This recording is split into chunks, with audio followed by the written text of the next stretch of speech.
All right. Hello, everybody, and welcome to Cookbooks with Virginia. My name is Virginia Willis, and each and every Friday at 11:30 a.m., I feature a different cookbook, and it's really, truly one of my favorite parts of the week because I get to talk to all these great people that have written wonderful books.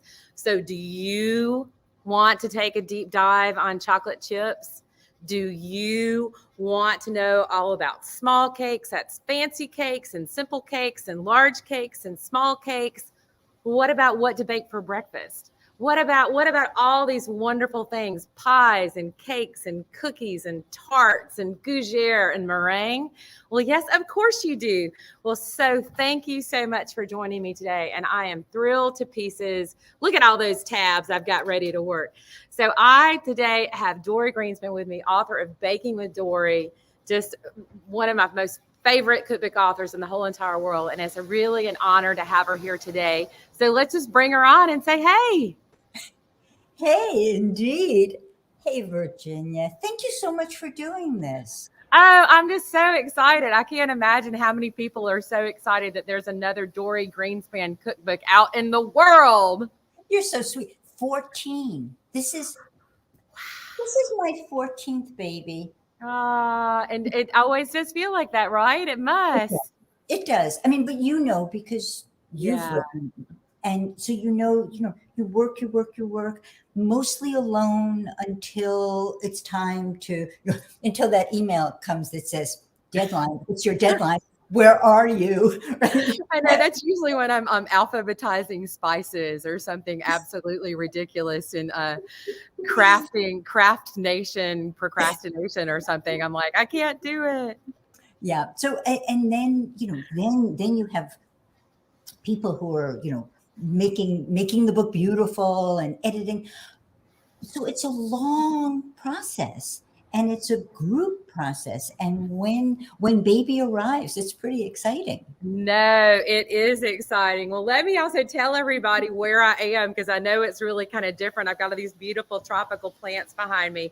So I am so excited because I am at the Icebox Cafe in Hallandale, Florida. And I thought how appropriate that I'm going to get to have some delicious chocolate cake from Icebox while I'm interviewing over Baking with Dorie. And look at that chocolate. Oh my gosh. So you've got tropical plants behind you, and I'm in Connecticut, where I don't know if you can see which way do I turn? Oh yeah.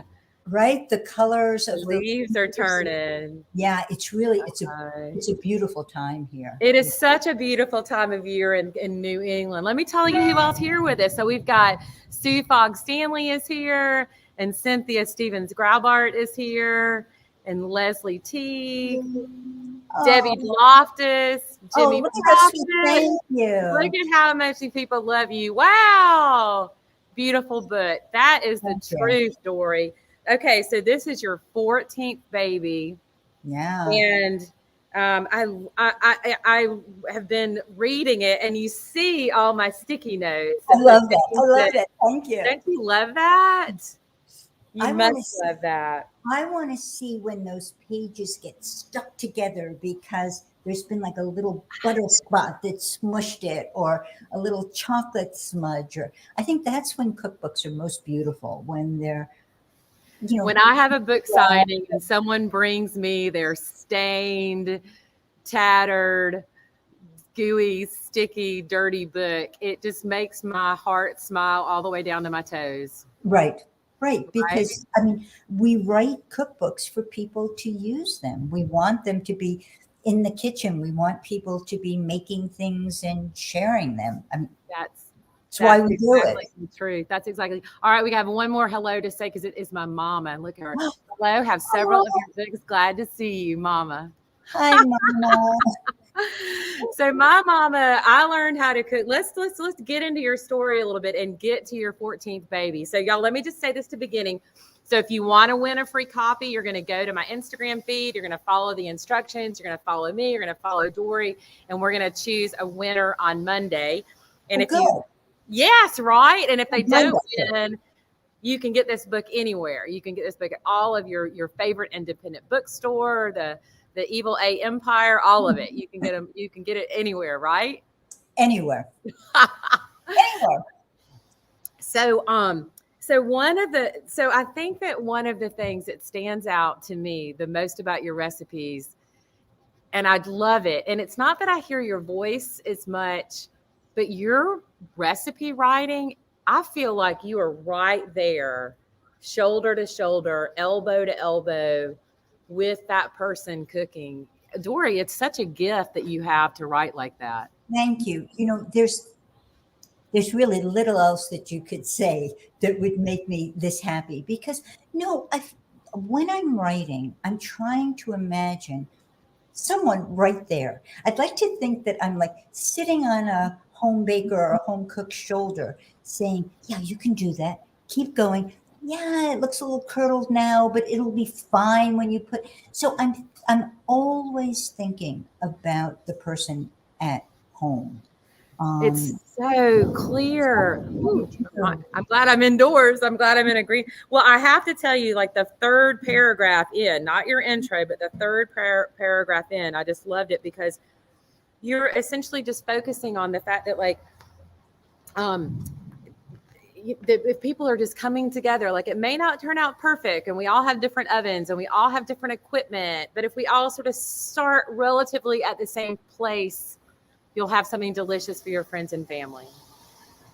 So I try to tell you what my basics are. So how much my cup of flour weighs, how I want you to check your oven temperature, have a thermometer. What butter should be like. I use large eggs just so we have a baseline. And you may teeter a little bit. Right. What I've discovered, and it surprises me even now, and it took me so long to figure it out. Are you in the middle of a storm? It might be about to rain, but we're good. We're good. I'm in a greenhouse in Florida. It's always raining in Florida, right? Well, for short times, and then but wait. Now what I got? Oh, baking a large egg, same oven. I'm sorry. Yeah, okay. But what? No. It's me.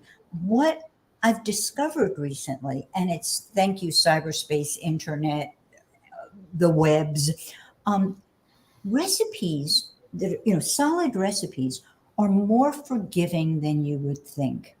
You think about this with cooking. You think, okay, so I like my steak a little bit better done. I'll do a few more minutes, or I like more salt, or I forgot the garlic. It's still good.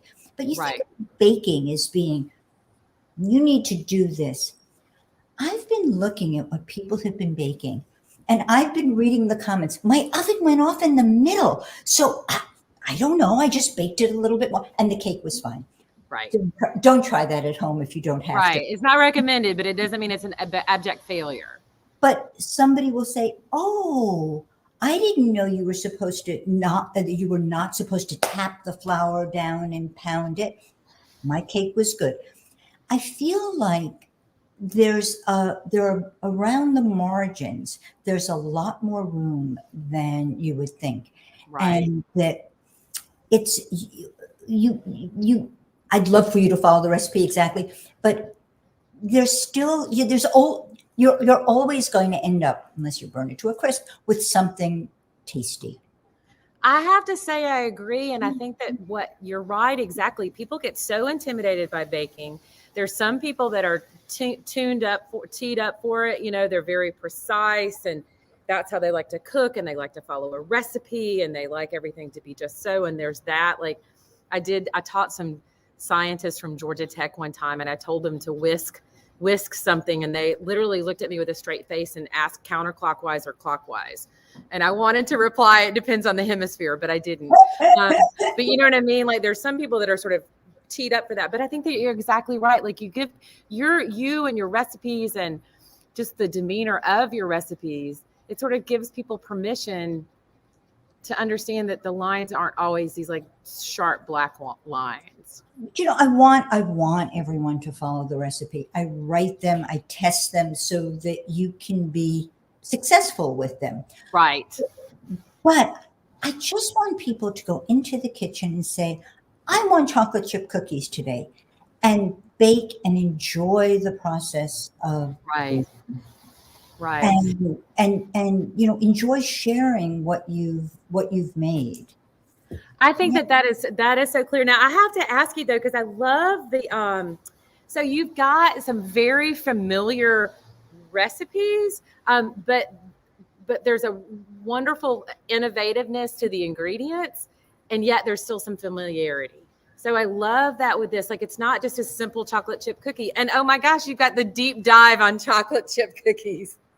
So when I was putting this book together, when that email came that said deadline, I realized that I had most of my recipes ready, written, tested, Right. edited, but I hadn't put them into chapters. I was just baking. I knew in my head what the chapters would be, but I was Yes. just baking along, right? So at the end, I had to kind of like deal them out. Corral everything. And I realized that I had played favorites, that I had like clusters of particular kinds of recipes. So I decided to make that as special as it must have been if I was there, just, Yes. Good. They were really recipes that I loved. And so I kept playing with them. And so throughout the book, there's little like mini collections called sweethearts. And so in the breakfast section, it's brioche. I love brioche dough. I love what you can do with it. And so there's sticky buns, and there's babka, and there are cheese swirls made with that.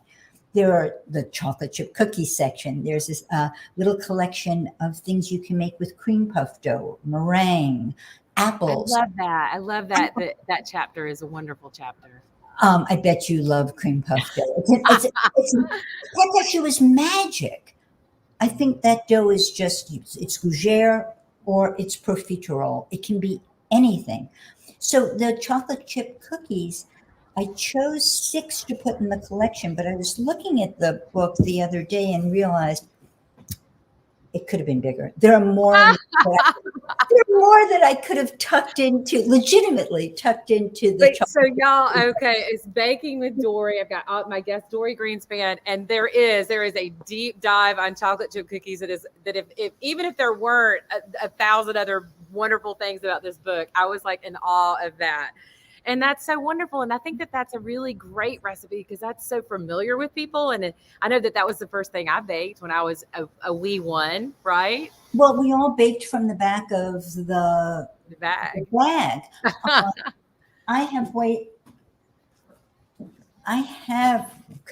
Because I always have, but this is a funny shaped one.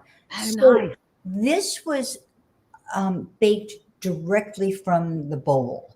So when you mix it, so it wasn't refrigerated. I have a whole batch downstairs that are I scoop my dough with a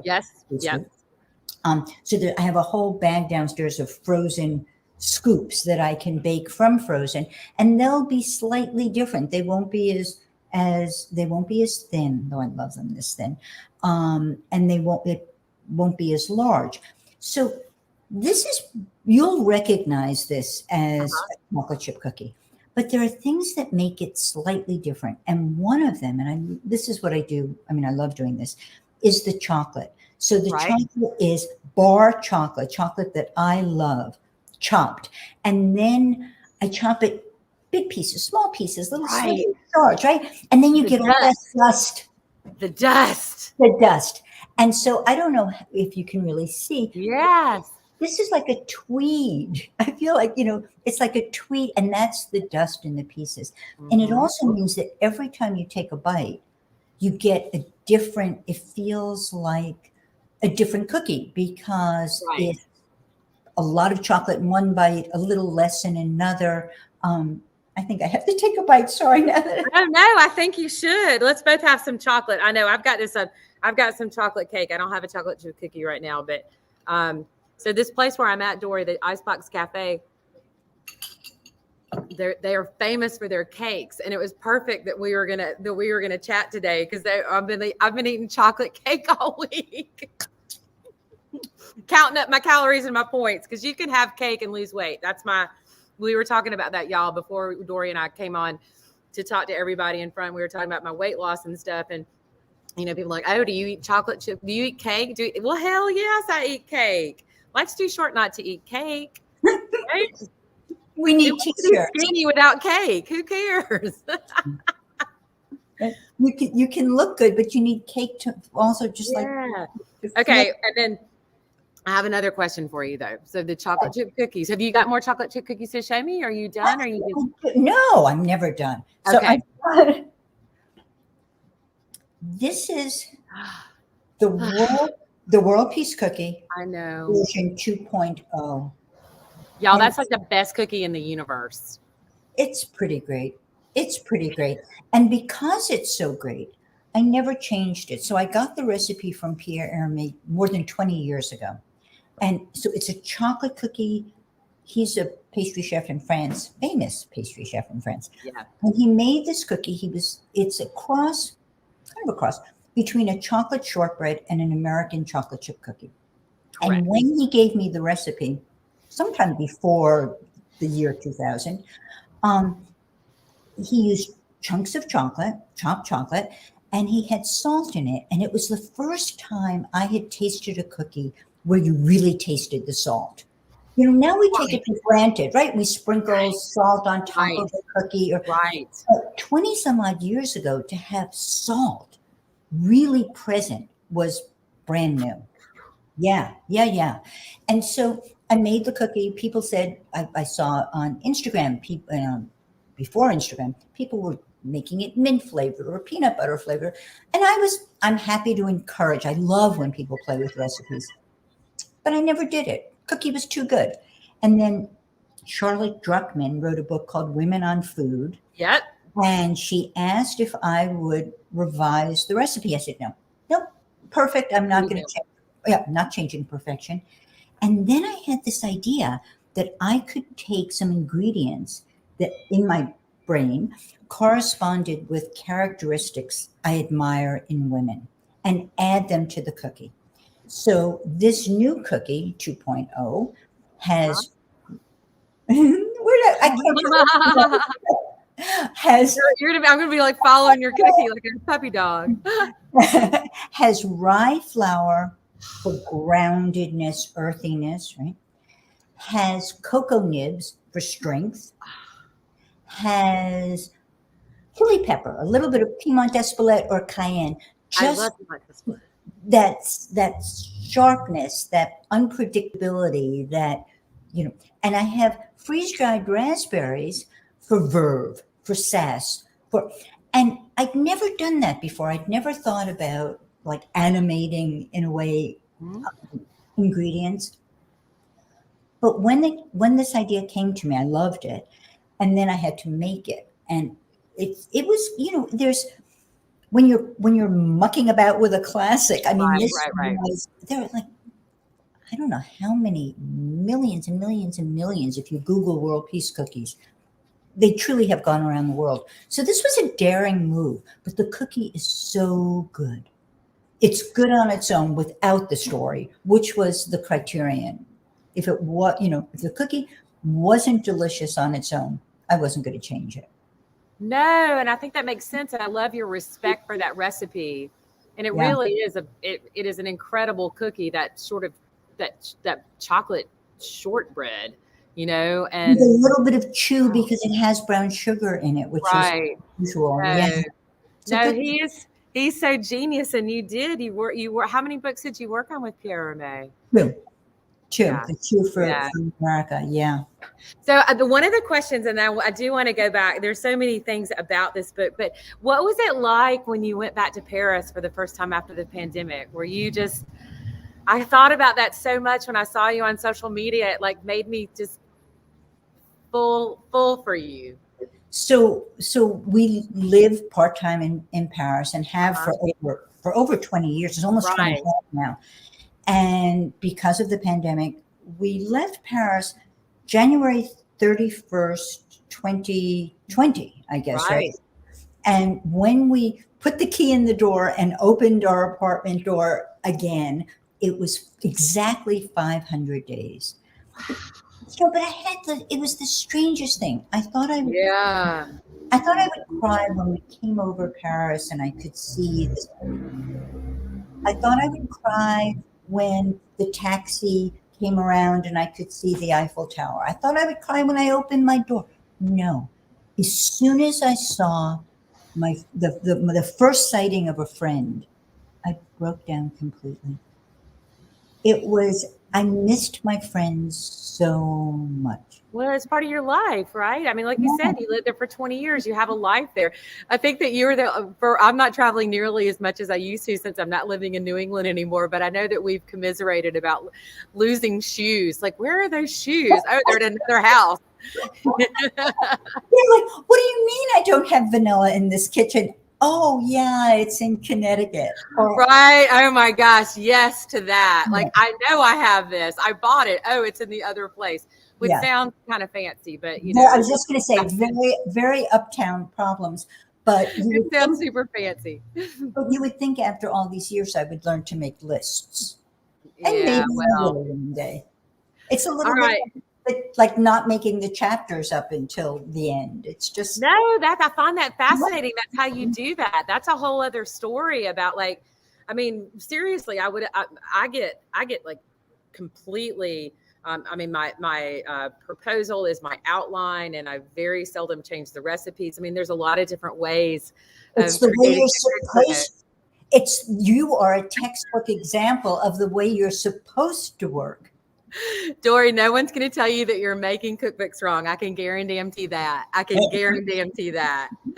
All right, y'all. So if you don't know who I'm talking to, I am talking to Dorie Greenspan. It's so great to see your beautiful face. And I've got Baking with Dorie, which is truly, truly, truly an amazing book. And it just makes me so happy. The recipes, I love it. The recipes are familiar, but I feel like some of the ingredients that you've used are different. Oh, and there was a couple that I loved. One of them was a Scandinavian recipe, the Swedish fika cake. I think I am not Swedish, but I think it's pronounced fika. Fika. Let me show them a picture of this. Look at that cake. Oh my gosh. So the I didn't know about fika until I went to Sweden and met Mia Orn, a pastry chef, and she invited me to her studio for fika.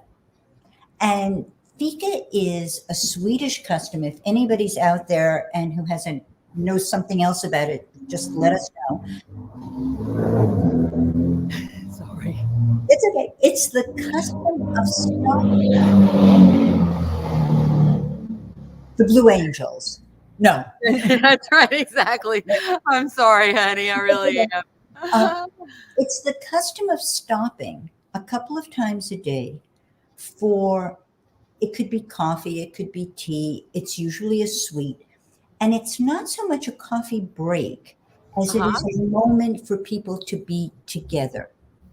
And so even huge corporations stop to have fika twice a day. And it's a way of having people come in and talk to one another and take a moment to just have conversation. Yeah. So it's conversation, it's coffee, and it's often something sweet. And then little kids get another fika before they go to bed. They might get a little sandwich and some milk. So this cake from Mia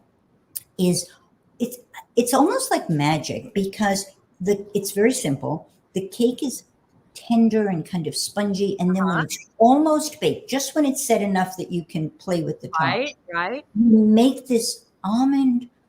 You just cook it on the stovetop, and it's almost like toffee, right?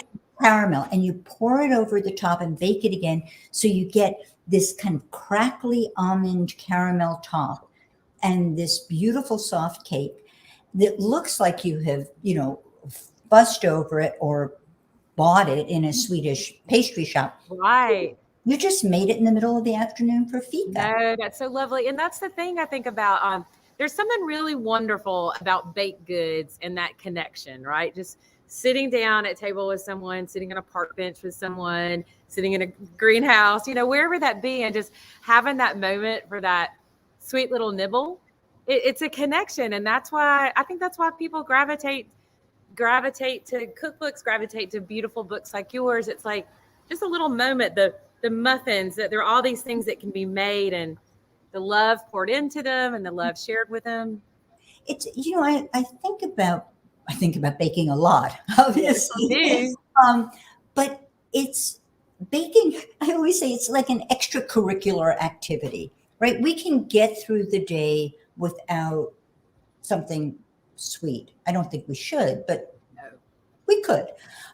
So when we bake or when we have something sweet, it's a treat. It's a moment that either for us or a moment that we share. And I often think that when you bring dessert to the table, it's like everybody's shoulders relax. It's like, it's a time that we're just going to feel comfortable and easy and talk. And at the end of a meal, it makes the meal last just a little longer. And I think some of the best chat, some of the best conversation comes at that moment when you're just having something sweet and the evening is kind of wearing down. Yeah, right. I love that moment. And I think of a dessert as pleasure, but I also think of it as a way of extending the joy of being together.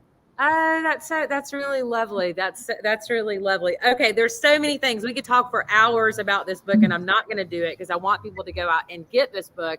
And all these folks are saying that they're going to check it out and they're going to gift it to people. And yes, of course y'all are. Y'all should. So, all right, this is the big thing though. I was so excited. I wrote myself a note. So, Dorie Greenspan, you have taught me how to make a new biscuit. That's something, lady.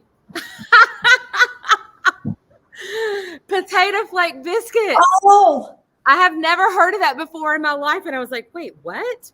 What? So I don't make mashed potatoes from potato flakes. I understand. But years ago, I did a fried dough. I did it for the New York Times. They used to do something where like you could play with a classic. And they asked me if I'd play with a potato chip. Okay. I couldn't think of anything. And I thought, I put potato flake in a dough and fried the dough. It was fun. It was really, really fun. Yeah, no doubt. There's a French fried dough in Burgundy called Bugna, or the Swiss Merveille. That's what I had in mind when I did that. And I hadn't thought of potato flakes ever since then. And I was working on biscuits and thought, this could be good. This could give us the flavor of potato and have some herbs. I have a little Parmesan cheese in it. And it's just, it's just another ingredient. When I'm working on recipes, I love to take, that you said it's new to you and that I can't even begin to tell you, but I love taking something that we think we know and that looks like something we know. And then you take the first bite and you think, oh, what is this? I had no idea it would be like this. That element of surprise. But once again, not for the sake of surprise, because that's pointless. There has to be a reason. There has to be a reason. There has to be some flavor, like the way that you develop recipes. I'd love that. Like it's intentional. It's clearly intentional. The way you talked about the salt, the way you talked about the verve with the strawberry, the way that the spice. I love that. It has to make sense. And so this did everything. It was surprising. It was fun, and it tasted good. What more could you want? That's it. Y'all, so listen, this is just an amazing book, Baking with Dorie. And I know that you've got a full tour, so I want people to go. Let me put this up so people will know they need to go to your website. And we've just got a couple more minutes for questions. So if anybody has any questions, now is the time. I think that everyone's just watching us talk about this beautiful book. Actually, so the photography is stunning. And it's just a dream team. Oh, it's just all so warm and glowing. Yeah. It's golden. It's all just golden. And this was done on Zoom. So we had, I couldn't be in the studio with them. And Right. the amazing Mark Weinberg, Samantha Sinabaratni, Brooke Dionarine, and Laura Manzano were all, masked and separated from. Right. It was last September. And then they would Zoom to me and I would talk about it. Was fascinating and complicated, and they made the most gorgeous images. No, it really is truly just, it's a stunning book, and the photographs are amazing. There's so many things. This makes my mouth just pucker. Oh, hold on. In a delicious, wonderful way. Okay, not moving. Dorie Greenspan told me to be still. I'm not moving. Isn't this fun, y'all? This is so much fun. You have no idea how much fun I'm having. I'm so excited. We've got baking with Dorie. Yay! Of course you have that lemon tart in your house. I did it last night. That's so wonderful. No, that's just I did perfect. it last night for a class for Milk Street. And so I actually have 2. And they're being delivered to neighbors this afternoon. That's so sweet. I had 3. Oh my gosh, Dorie, this is so great. Well, congratulations on another amazing book. And I just, you're so beloved by people. Wow. You're beloved by regular folk that love to bake, like professionals like myself. Everyone has such immense respect for you. And I am just not blowing your skirt. I'm trying to tell you the honest to God truth, right? I am not just like, doing that. No, it's the way you write your recipes, the attention to detail, the thoughtfulness of the recipes, the clear, concise. I mean, it's just, I could go on and on. Because you will. I could get teary. So don't. I think I'm so lucky to do this work. I'm lucky to work in a field that includes you and people. No, I think that we're a group of very giving, generous people who understand that we're fortunate to do this work. So thank you. We truly are. Well, listen, I so appreciate you being on Cookbooks with Virginia today, and I'm just thrilled to pieces, and congratulations on another beautiful book.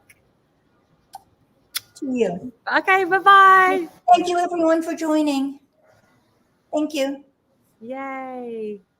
Y'all, wasn't that fun? I could just do this for hours. So listen, if you want to check out the book, you're going to go. It's Baking with Dorie.